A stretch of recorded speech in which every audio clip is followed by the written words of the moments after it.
സമയം സംഘടന തുടങ്ങിയിട്ട് കുറച്ചു നേരമായി. ഞാൻ കുറച്ച് ലേറ്റ് ആയി പോയി.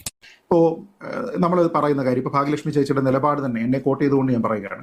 നിലപാടുകൾ തന്നെ നമ്മൾ നോക്കിക്കഴിഞ്ഞാൽ എന്താണ് ഇദ്ദേഹം ആരോപണ വിധേയനായിരിക്കുമ്പോൾ ഒരു റേപ്പ് കേസിൽ ഉൾപ്പെടെ പ്രതിയായിരിക്കുന്ന സമയത്ത് ദിലീപിനെ വെച്ചിട്ട് ഫെഫ്കയുടെ ചെയറിലിരിക്കുന്നയാൾ സിനിമ ചെയ്യുന്നു. ഭാഗ്യലക്ഷ്മി ചേച്ചിയുടെ ജസ്റ്റിഫൈഡ് ആയിട്ടുള്ള ഒരു ആരോപണമാണ്. അതേപോലെ അദ്ദേഹം തിരിച്ച് ഈ സംഘടനയിലേക്ക് ഇനി വരാൻ, ഈ കോടതിയിൽ നിന്ന് കുറ്റവിമുക്തനായപ്പോൾ വരാനായിട്ടുള്ള ഒരു സാധ്യത ഇവിടെ ഉണ്ട് എന്നതിന്റെ അടിസ്ഥാനത്തിൽ അങ്ങനെ ഇരിക്കാൻ താല്പര്യമില്ല എന്ന് പറഞ്ഞ് രാജിവെക്കുന്നു. ഞാൻ പറയുന്നത് ഭാഗ്യലക്ഷ്മി ചേച്ചി നമ്മുടെ നാട്ടിൽ ഒന്നിലധികം, രണ്ടോ അതിലധികമോ, കറക്റ്റ് കണക്ക് എനിക്കറിയില്ല, ബലാത്സംഗ കേസുകളിൽ അക്യൂസ്ഡ് ആയിട്ടുള്ള ആളാണ് വേടൻ.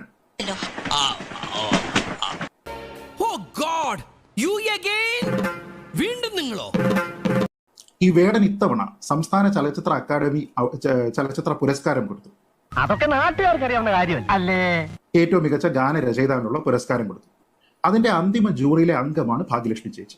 മായൻകുട്ടി, നീ വെറുതെ നുണ പറയരുത്. നിനക്ക് വിശ്വസിക്കാൻ പറ്റുന്നില്ല അല്ലേ? തെളിവും കൊണ്ടാണ് ഞാൻ വന്നിരിക്കുന്നത്. അപ്പൊ സെലക്റ്റീവായിട്ട് നമുക്ക് ദിലീപിനെതിരെ മാത്രം എടുക്കാമോ? വേടനെതിരെ വരുന്ന സമയത്ത് നമുക്ക് പ്രശ്നമല്ലേ?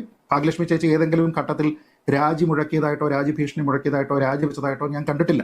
അങ്ങനെ സംഭവിക്കാം. That's natural. അതിനെ ഡബിൾ പേഴ്സണാലിറ്റി എന്ന് പറയും ഈ സംഭവത്തിന്. ബെസ്റ്റ്.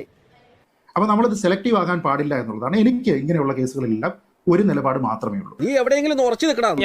അല്ല, ഒരൊറ്റ വരിയിൽ പറഞ്ഞിട്ട് അല്ലെങ്കിൽ എനിക്ക് ഇതിന്റെ ഇത് വിട്ടുപോകും.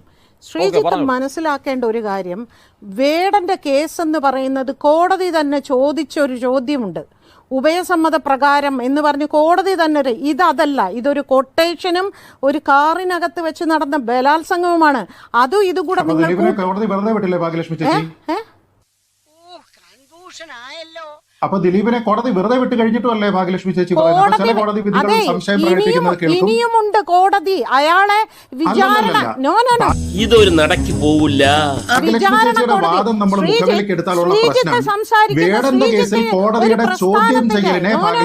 ശ്രീജിത്ത് ഒരു പ്രസ്ഥാനത്തിന്റെ ഭാഗമായി നിന്ന് ഇത് സംസാരിക്കരുത്. ശ്രീജിത്തിനെ എല്ലാ രീതിയിലും ഞാൻ ബഹുമാനിച്ചിട്ടുണ്ട്. ഈ ഒരു വിഷയത്തിൽ ദിലീപിനെയും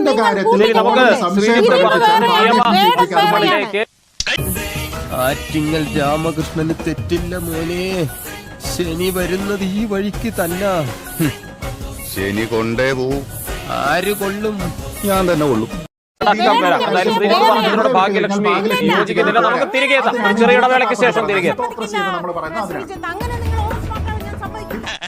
എന്തിനാടോ നായരെ വെറുതെ എന്റെ ബ്ലഡ് പ്രഷർ ഇങ്ങനെ കൂട്ടണേ?